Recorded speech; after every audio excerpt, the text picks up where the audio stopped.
শবে কদরের রাতের নামাজের কি নিয়ম, কয় রাকাত পড়বেন, প্রথম রাকাতে কোন সূরা পড়বেন, কতবার পড়বেন, দ্বিতীয় রাকাতে কোন সূরা পড়বেন, কত রাকাত পড়বেন, জানা আছে তো আপনাদের? জানা নাই? একজনও জানেন না? ইন্না লিল্লাহি ওয়া ইন্না ইলাইহি রাজিউন। হাজার হাজার মানুষের বিশাল সমাবেশ, আপনারা একজনের শবে কদর নামাজের নিয়ম জানেন না?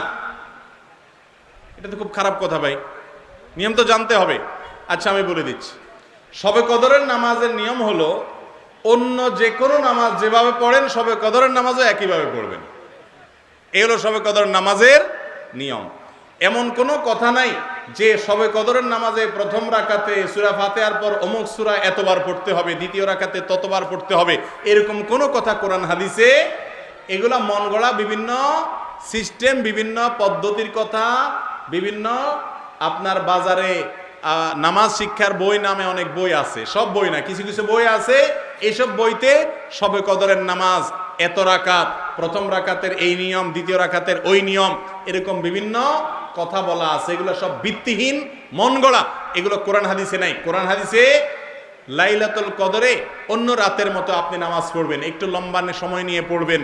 যে কোনো রাতের নামাজ, তাহাজ্জুদের নামাজ লম্বা সময় নিয়ে পড়তে হয়, দীর্ঘ রাকাত, দীর্ঘ রুকু, দীর্ঘ সিজদা, আস্তে আস্তে তেলাওয়াত, আস্তে আস্তে তাসবিহ এবং সময় নিয়ে পড়বেন। দুই রাকাত করে পড়বেন, যে কোনো সূরা দিয়ে পড়তে পারেন, একবার পড়বেন না দুইবার পড়বেন সূরা ফাতিহার পরে সূরা, এটা আপনার ব্যাপার, কোনো সূরা নির্ধারিত না।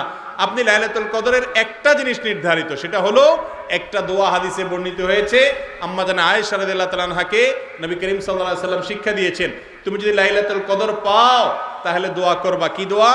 আল্লাহুম্মা ইন্নাকা আফুউন তুহিব্বুল আফওয়া ফাআফু আন্নী। আল্লাহ আপনি ক্ষমাশীল, ক্ষমা করতে ভালোবাসেন, অতএব আমাকে ক্ষমা করে দেন। ক্ষমা করতে ভালোবাসেন, অতএব আমাকে ক্ষমা করে দেন। এই দোয়া পড়বেন লাইলাতুল কদরে। এছাড়া আল্লাহর কাছে যে কোনো দোয়া করবেন, দুই রাকাত করে নামাজ যতটুকু পারেন তৌফিকে কুল্লা পড়বেন।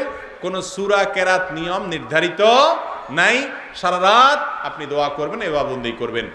আর এই শবে কদর পাওয়ার জন্য, শবে কদরের ইবাদতের আশায় রমজানের শেষ রাতে, শেষ 10 রাতের সবগুলোতে, বিশেষ করে বেজড়গুলোতে বেশি বেশি করে করবেন। শুধু 27 তারিখকেই করবেন, অন্যগুলোতে ঘুমাবেন। এটা সুন্নাহ সম্মত লাইলাতুল কদরের তালাশ নয়।